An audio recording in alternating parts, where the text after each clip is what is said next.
Welcome back to the garage. Today we're going to get this engine done, out of the way, off to the side, so the next video will be of that transfer case. Let's get to it.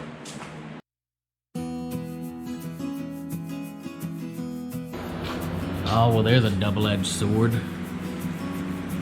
We are finally getting some rain here in Arkansas. It's been, probably for the entire month, it's been over 100 degrees. And that's without the humidity and the heat index. It's now in the 80s. We're getting some rain, so it'll probably make it very miserable. Didn't record again because I was just wanting to get the work done, but the oil pan should be on this time. I'll throw a link up here in the corner just to the advice I got on that one, but the gist of it is just the lightest bead of a silicone sealant on the underside of the gasket. Stick it to the oil pan, put the bolts through it kind of backwards while it just sits out there, and with a quart gasket, specifically the quart gasket, you put like a thin coating of Vaseline on the block side.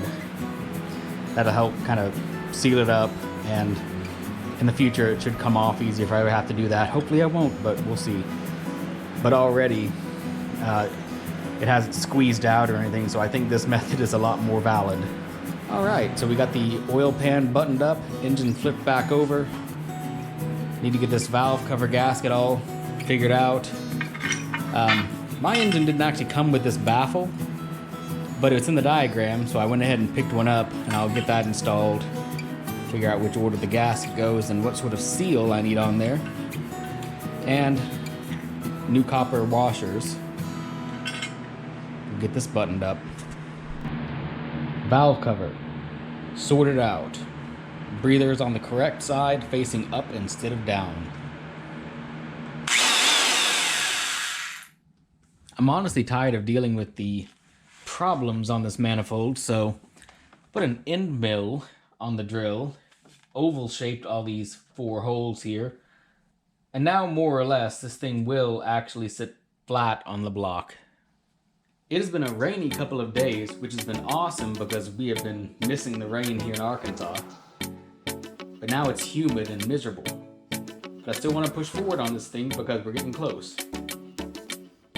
Dad was able to find some longer exhaust studs here because the new manifold is just a little bit too tall, and I wouldn't have been able to put a lock washer on the ends, which is important. Now I'm going through and doing the important step of taking these studs and putting just a little bit of a thread sealer on them, because these go into the water jacket and I'd rather them not spray coolant everywhere. I might have gotten just a little bit on the overzealous side on this one, doing the old double nut trick to tighten it up.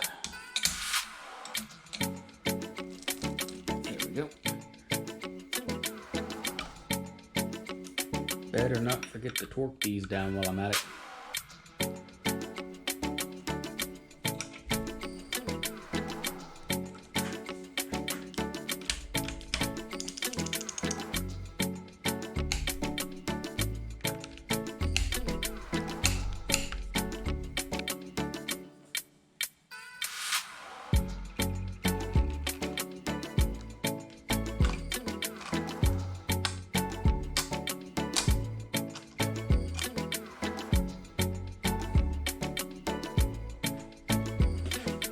Get this thing bolted down and buttoned up.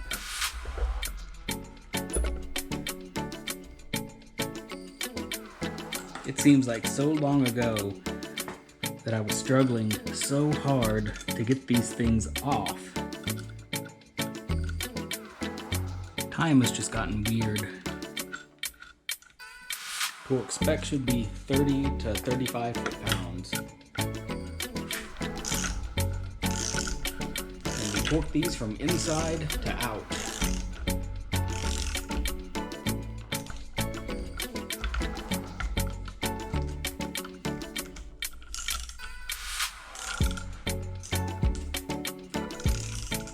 Now to 30.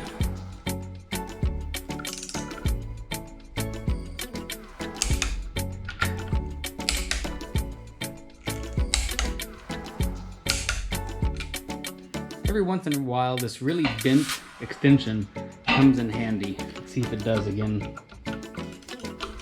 Yeah, there we go. Offset wrench for the win.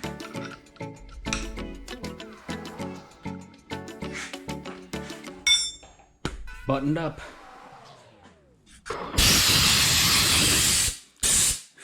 This humidity is something else. Oof. I got the pipe sealer on here, but it went everywhere, and now that's just permanent. Great. Carburetor. Done. Someday soon. Turn the key. No, I didn't realize. That's the reason the manifold studs are kind of short. That's hitting the stud. I'm gonna have to come back with an angle grinder and take that stud off. Just right about there. Now I know it's not perfectly right. This should actually be up here.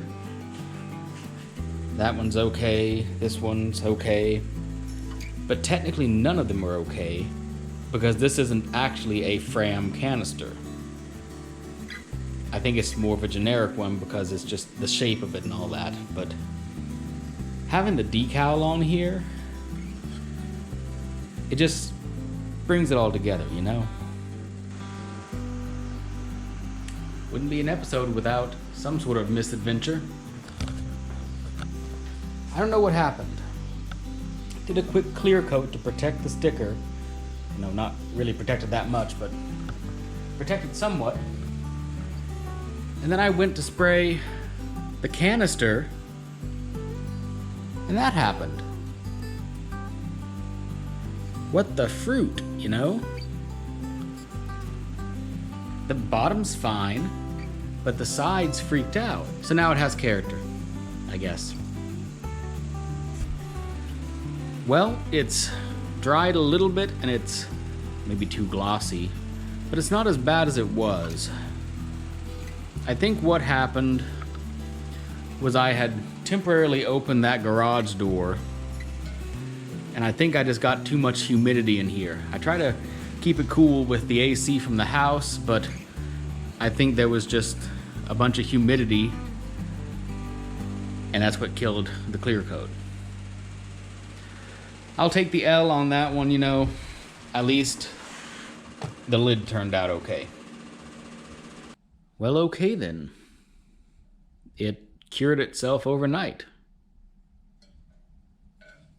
Not gonna argue with the result.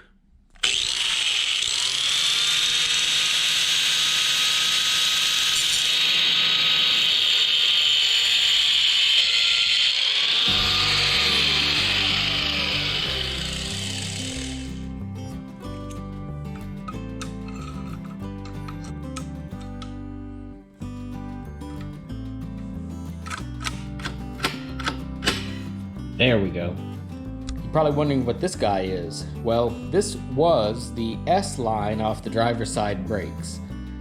I accidentally broke the other thing that was here before. I think it was just literally a brake fitting with some copper line. So this is kind of a placeholder, so I don't have a vacuum leak. I think it's a 1/4 NPT plug that I'll need to fix this. So that's just gonna stop the vacuum leak, just for now. Crossover tube, check. Except these rubber seals are on order and one of them's on back order. Dang it. Head bolts, tightened. To spec? Shut up, we'll get there. So I went a little bit overboard, but that's okay, I was kind of just playing.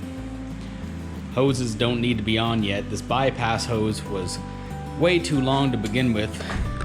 I do need to take about this much of it and replace this hose right here.